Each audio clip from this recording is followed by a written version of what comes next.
ഇന്ന് തന്നെ ഡൗൺലോഡ് ചെയ്യൂ. കാണൂ നിങ്ങളുടെ ഫേവറേറ്റ് ഷോസ്. ഇവരോടൊന്നും എത്ര പറഞ്ഞിട്ടും ഒരു കാര്യമില്ല അനുപേട്ട. കരഞ്ഞു പറഞ്ഞാലും ഇവർക്കൊന്നും ഒരു ദയം തോന്നില്ല. പറഞ്ഞാൽ മനസ്സിലാവാനുള്ള ബുദ്ധിയുമില്ല. കൊല്ലുന്നതൊക്കെ ഇവർക്കൊരു രസമാ. അതേടാ സർ, ഞങ്ങൾക്കത് വിശ്വസിക്കാൻ കഴിയുന്നില്ല. വളരെ അപ്രതീക്ഷിതമായിട്ടാണ് ഈ CCTV വിഷ്വൽസ് നമുക്ക് കിട്ടിയത്. ആദ്യം നടത്തിയ അന്വേഷണത്തിലൊന്നും ഇങ്ങനെ ഒരു വിഷ്വൽ കിട്ടിയിരുന്നില്ല. സംഭവിച്ചത് ആക്സിഡന്റ് അല്ലെന്ന് ഇപ്പൊ മനസ്സിലായല്ലോ. സർ, അനുപേട്ടനെ ധനുഷിനെ രക്ഷിക്കാൻ ഈ തെളിവ് പോരെ? ഇത് കാണുന്ന ആർക്കും അനുപേട്ടന്റെ നിരപരാധിത്വം മനസ്സിലാവും. ടിപ്പർ തന്റെ നേരെ വന്നപ്പോ ജീവൻ രക്ഷിക്കാൻ വേണ്ടി വണ്ടി വെട്ടിച്ചതാ പാവ അനുപേട്ടൻ. അതെ, കഷ്ടകാലത്തിന് അതേ സമയത്ത് തന്നെ ആ പെൺകുട്ടി വണ്ടിയുടെ മുന്നിൽ വന്ന് പെടുകയും ചെയ്തു. സർ, എത്രയും പെട്ടെന്ന് എങ്ങനെയെങ്കിലും ഇത് ആ മധുവിനെ ഒന്ന് കാണിക്കണം. ഇത് കണ്ട അയാൾ ഉറപ്പായിട്ടും അനുപേട്ടനെ വെറുതെ വിടും. സത്യം അയാൾക്ക് മനസ്സിലാവാൻ ചെയ്യും. ഈ വിഷ്വൽസ് ഒക്കെ നമുക്ക് മുമ്പ് തന്നെ മധുവും കണ്ടു കാണും. ഈ നഗരം ഭരിക്കുന്ന ഒരു ഗുണ്ടയ്ക്ക് വിഷ്വൽസ് ഒക്കെ കിട്ടാനാണോ പ്രയാസം? ഇതൊന്നും അയാൾ വിശ്വസിക്കുമെന്ന് എനിക്ക് തോന്നുന്നില്ല. പിന്നെ നമ്മൾ എന്ത് ചെയ്യും സർ?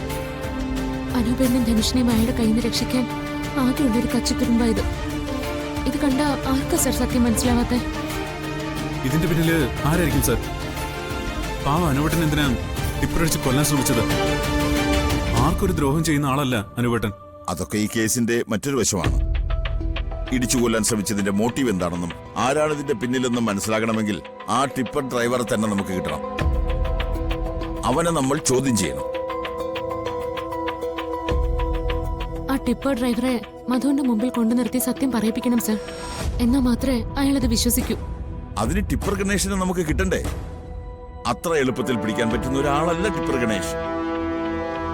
ഈ നഗരത്തിലെ ചേരികളും ലോറി താവളങ്ങളും ഒക്കെയാണ് അയാളുടെ കേന്ദ്രങ്ങൾ. പോലീസ് പോലും കയറാൻ മടിക്കുന്ന സ്ഥലങ്ങളാണ്. നമ്മുടെ നിയമ സംവിധാനത്തിനും പോലീസിനും അയാളെ പോലെ ഒരു ഗുണ്ടയെ പേടിയാണോ സർ? ആ ചേരിയിലൊക്കെ കയറാൻ ഞങ്ങൾക്ക് മുകളിൽ നിന്ന് അനുവാദം വേണം. അതിനൊക്കെ ഒരുപാട് താമസം വരും. പെട്ടെന്ന് എന്തെങ്കിലും ചെയ്യാൻ നിങ്ങൾക്കേ സാധിക്കും. ഞങ്ങൾക്ക് എന്ത് ചെയ്യാൻ കഴിയും സർ? സാറ് പറയുന്ന എന്ത് കാര്യം വേണമെങ്കിലും ഞങ്ങൾ ചെയ്തോളാം. അയാളെ കണ്ടു കഴിഞ്ഞാൽ കാര്യങ്ങൾ ഞാൻ പറഞ്ഞു മനസ്സിലാക്കാം. സർ, പിടിച്ചു കെട്ടിയിട്ടാണെങ്കിലും ടിപ്പർ ഗണേശനെ മധുവിന്റെ മുമ്പിൽ കൊണ്ട് നിർത്താം. അതത്ര ഈസിയല്ല. ചെന്ന് ചോദിച്ചാൽ ഉടൻ അവൻ സത്യവും പറയില്ല. ശ്ശെ. അതല്ല, ഒറ്റയ്ക്ക് ചെന്ന് ബലം പ്രയോഗിച്ചാലും കീഴടക്കാൻ സച്ചിക്ക് സാധിക്കില്ല. അതിനെന്തെങ്കിലും തന്ത്രം ഉപയോഗിക്കണം. തന്ത്രപരമായ ഒരു സമീപനത്തിൽ മാത്രമേ അവന് താവളത്തിൽ കയറാൻ പറ്റൂ. ഞാനൊരു പ്ലാൻ പറയാം. അർച്ചനയ്ക്ക് അവനെ ഡീൽ ചെയ്യാൻ പറ്റും.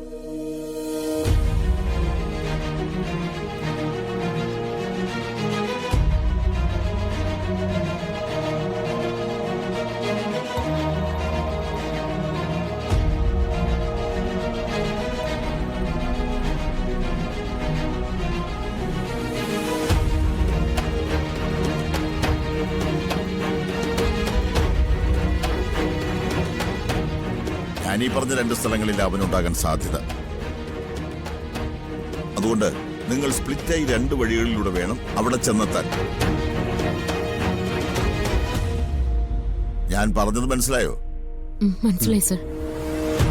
എത്ര ബുദ്ധിമുട്ടേണ്ടി വന്നാലും ഞാൻ അകത്ത് കയറും. ജീവൻ കൊടുത്തിട്ടായാലും എനിക്ക് അവരെ രക്ഷിച്ചേ പറ്റൂ. അതിനിതല്ലാതെ എന്റെ മുമ്പിൽ വേറെ വഴിയൊന്നുമില്ല സർ.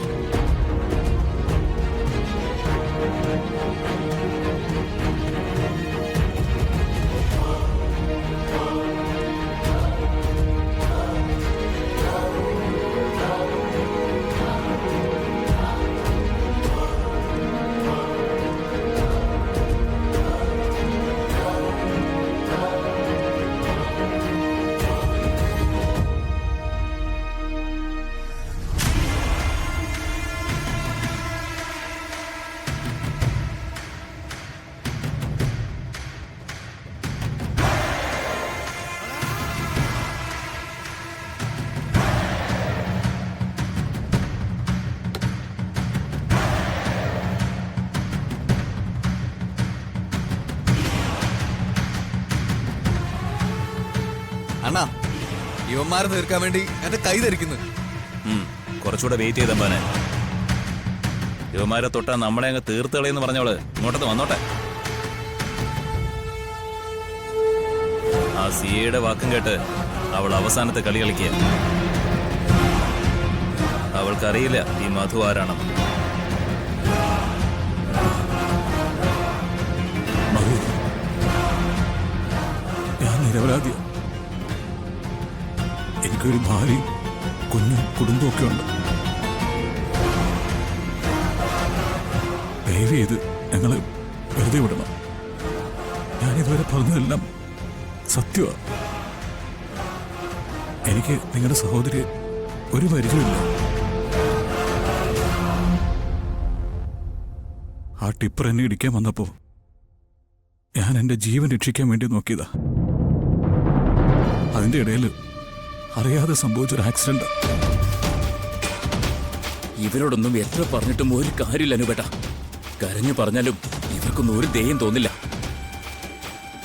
പറഞ്ഞാൽ മനസ്സിലാവാനുള്ള ബുദ്ധിയുമില്ല. കൊല്ലുന്നതൊക്കെ ഇവർക്കൊരു രസമാ. അതേടാ, കൊല്ലുന്നത് എനിക്കൊരു രസം തന്നെയാ.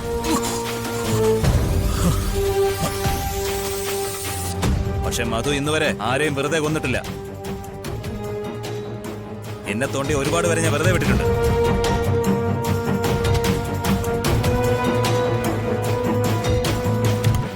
ഇവനീ പറഞ്ഞ കള്ളക്കഥയൊന്നും കേട്ടാ എന്റെ മനസ്സിൽ ഒരലിവും ഉണ്ടാവില്ല. അത് വെറും ഒരു ആക്സിഡന്റ് അല്ലെന്ന് എനിക്ക് നല്ലതുപോലെ അറിയാം. എനിക്കറിയേണ്ടത് ഒന്ന് മാത്രം. ഇതിന്റെ കൊട്ടേഷൻ നിനക്ക് ആരാടാ തന്നത്? ഇത്രയൊക്കെ തല്ലുകൊണ്ടിട്ടും എനിക്കൊന്നും മതിയില്ലടാ. മാറണ്ണ. വേണ്ടതാ പനെ. ഇവന്മാര് പറയില്ല. അവളും കൂടി വരട്ടെ. എന്നിട്ട് അവളുടെ മുമ്പിൽ വെച്ച് വേണം എനിക്ക് ഇവന്മാരെ തീർക്കാൻ.